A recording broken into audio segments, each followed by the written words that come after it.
दोस्तों आज हम बात करेंगे नोकिया के फोन्स के बारे में और ये जाने कि नोकिया के फोन्स आखिर बेस्ट के होते हैं। जैसा कि हम जानते हैं कि नोकिया बहुत ही पुरानी कंपनी है और हम सबके दिल के करीब है। किसी ने कभी ना कभी अपनी जिंदगी में नोकिया का फोन तो यूज करा ही होगा या फिर आपके घर में भी कहीं पुराना नोकिया का फोन तो रखा ही होगा। लेकिन जब एंड्रॉइड की शुरुआत हुई थी तब नोकिया ने एंड्रॉइड को छोड़ के विंडोज फोन का सहारा लिया और तब विंडोज ओएस वाले फोन्स को निकाला। लेकिन तब विंडोज ओएस जो था वो इतना ज्यादा अच्छा नहीं था और एंड्रॉइड ज्यादा अच्छा था और इसलिए एंड्रॉइड चला। लेकिन तब भी उनके फोन्स में ये बात बहुत अच्छी थी कि उनके फोन्स का जो हार्डवेयर था वो काफी ज्यादा अच्छा था, यानी कि जो बिल्ड क्वालिटी थी वो काफी अच्छी थी, जो बॉडी थी वो काफी ज्यादा ड्यूरेबल थी, यहाँ तक कि कैमरा का हार्डवेयर भी बहुत ही ज्यादा अच्छा था। जैसे कि उस समय वो अपने कैमरा के लेंसेज जो थे वो कार्ल ज़ीस के लेंस यूज करते थे और उस समय भी उनके फोन्स में OIS आता था। यहाँ तक कि 41 मेगापिक्सल वाला जो पहला कैमरा फोन था ना वो भी नोकिया ने ही निकाला था। लेकिन विंडोज फ्लॉप हो गया और विंडोज वाले फोन तो आज तो हमें देखने को भी नहीं मिलते। और उसके बाद नोकिया को माइक्रोसॉफ्ट ने खरीद लिया और उसके बाद माइक्रोसॉफ्ट ने पूरा कबाड़ा कर दिया नोकिया का। और फिर आई HMD ग्लोबल जिसने माइक्रोसॉफ्ट से नोकिया का ब्रांड नेम को लाइसेंस किया ताकि वो नोकिया ब्रांड नेम के अंदर अपने फोन्स को बेच सके। और अगर आप लोगों को नहीं पता, जो HMD ग्लोबल है ना वो भी फिनलैंड की कंपनी है जहाँ की नोकिया भी है। और जो HMD ग्लोबल है उसे नोकिया के एक्स एम्प्लॉइज चलाते हैं। जब माइक्रोसॉफ्ट ने नोकिया को खरीदा था तो ये लोग कंपनी से अलग हो गए और इन्होंने अपनी नई कंपनी HMD ग्लोबल खोल ली। तो ये नई नोकिया है जिसमें आपको पुरानी वाली नोकिया की फील आ सकती है। तो जो लोग उस पुरानी नोकिया में थे वो लोग अब इस नई नोकिया में हैं। अब ऐसा होने से ये अच्छी बात हुई कि जो बातें पुराने नोकिया के फोन्स में अच्छी थी वो अब नोकिया के नए फोन्स में भी हमें देखने को मिल रही हैं।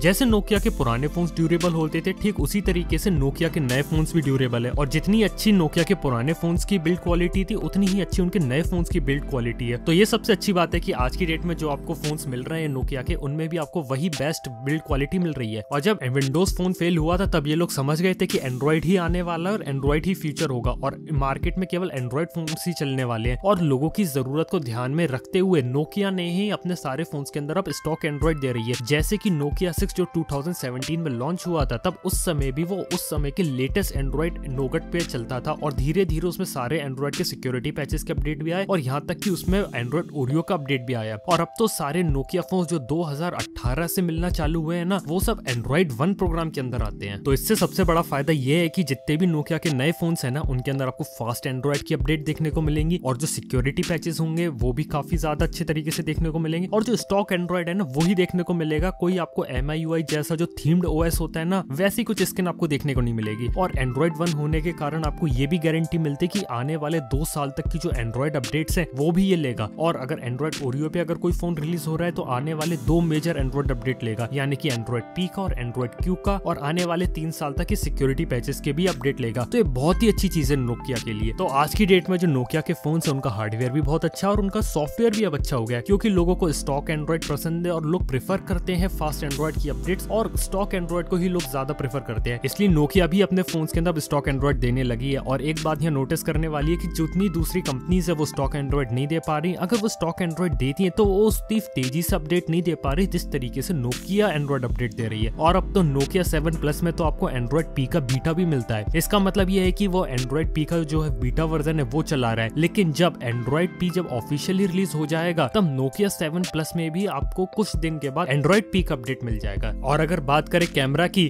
तो जो नोकिया के प्रीमियम फोन्स होते हैं जैसे नोकिया 7 प्लस और नोकिया 8 उनके अंदर भी आपको कार्ल ज़ीस के लेंसेज देखने को मिल रहे हैं। तो ये भी काफी अच्छी बात है। किसी दूसरी मोबाइल फोन की कंपनी के अंदर आपको कार्ल ज़ीस के लेंसेज देखने को नहीं मिलते, लेकिन नोकिया के जो नए फोन आ रहे हैं उनमें भी आपको देखने मिल रहे हैं। और जो पुराने नोकिया के विंडोज फोन भी आते थे ना उसके अंदर भी आपको कार्ल ज़ीस के लेंसेज देखने को मिलते थे और उनकी पिक्चर क्वालिटी काफी ज्यादा अच्छी होती थी। लेकिन एक बात जो थोड़ी सी खराब लगी नोकिया की वो है उनका कैमरा का सॉफ्टवेयर। एक्चुअली में कैमरा का हार्डवेयर काफी अच्छा है लेकिन जो सॉफ्टवेयर है ना वो उतना अच्छा नहीं है। इसका मतलब ये है कि जो कैमरा का जो सॉफ्टवेयर है पोस्ट प्रोसेसिंग अच्छे से नहीं कर पाता जिससे जो इमेजेस है ना वो उतनी अच्छी हमें देखने को नहीं मिलती। यही एक कारण था कि जो नोकिया 8 का कैमरा था ना वो अच्छी फोटोग्राफ्स को नहीं ले पाता था। लेकिन इस प्रॉब्लम का सॉल्यूशन भी HMD ग्लोबल ने ढूंढ लिया है। उन लोगों ने क्या किया, जो लूमिया डिवाइस के अंदर जो कैमरा का जो सॉफ्टवेयर आता था ना उसे भी माइक्रोसॉफ्ट से अब ले लिया है। तो अब ये होगा कि इस नए सॉफ्टवेयर के साथ जो नए फोन आएंगे उनके अंदर आपको हो सकता है कि ज्यादा अच्छी क्वालिटी वाली इमेजेस देखने को मिले क्योंकि कैमरा का हार्डवेयर अच्छा होने से सब कुछ नहीं होता, उसका सॉफ्टवेयर भी अच्छा होना चाहिए। यही एक कारण है कि गूगल पिक्सल का कैमरा भी काफी अच्छा है। और नोकिया के साथ एक और अच्छी बात है वो है उसकी प्राइसिंग। जो नोकिया के फोन है वो सैमसंग जितने एक्सपेंसिव तो नहीं है लेकिन Xiaomi जितने सस्ते भी नहीं है। तो ये चीज एक काफी अच्छी चीज है क्योंकि नोकिया को हम Xiaomi जैसी कंपनी के साथ कंपेयर नहीं कर सकते क्योंकि नोकिया जो है वो काफी पुराना ब्रांड और स्मार्टफोन वर्ल्ड में पहले से है। उससे अगर कंपेयर करना होगा तो हम सैमसंग से कर सकते हैं। और ये अच्छी बात है कि सैमसंग से कम दाम में वो अपने फोन्स को लाते हैं, और Xiaomi से थोड़े से महंगे फोन है, लेकिन ये अच्छी चीज भी है क्योंकि तो जो आप एक्स्ट्रा पैसा दे रहे हो वो दे रहे हो आप ब्रांडेड फोन के लिए, क्योंकि सबको पता है कि नोकिया के लिए आज भी लोगों के दिल में जगह है और नोकिया ब्रांड के लिए लोग एक्स्ट्रा पैसा देने को भी तैयार है। लेकिन ये जो एक्स्ट्रा पैसा है इसकी अच्छी बात ये कि थोड़ी सी ज्यादा अच्छी आपको बिल्ड क्वालिटी भी मिलेगी, नोकिया का नाम भी मिलेगा, सॉफ्टवेयर अपडेट्स भी मिलेंगे जो दूसरी कंपनीज नहीं दे पा रही हैं, और जिस प्राइस में जो नोकिया जो ओवरऑल जो प्रोडक्ट दे रहा है जिसमें जो बिल्ड क्वालिटी और जो सॉफ्टवेयर का एक्सपीरियंस दे रहा है ना, वो दूसरे ब्रांड उस प्राइस में तो दे ही नहीं पा रहे हैं। तो यही कारण था कि जो नोकिया के फोन्स है ना वो बेस्ट है अपनी कैटेगरी में। बाकी आप लोग बताओ आप लोगों को क्या पसंद है नोकिया के बारे में नीचे कमेंट में। थैंक यू आपका वीडियो देखने के लिए, मैं मिलता हूँ आपसे नेक्स्ट वीडियो में। Good bye.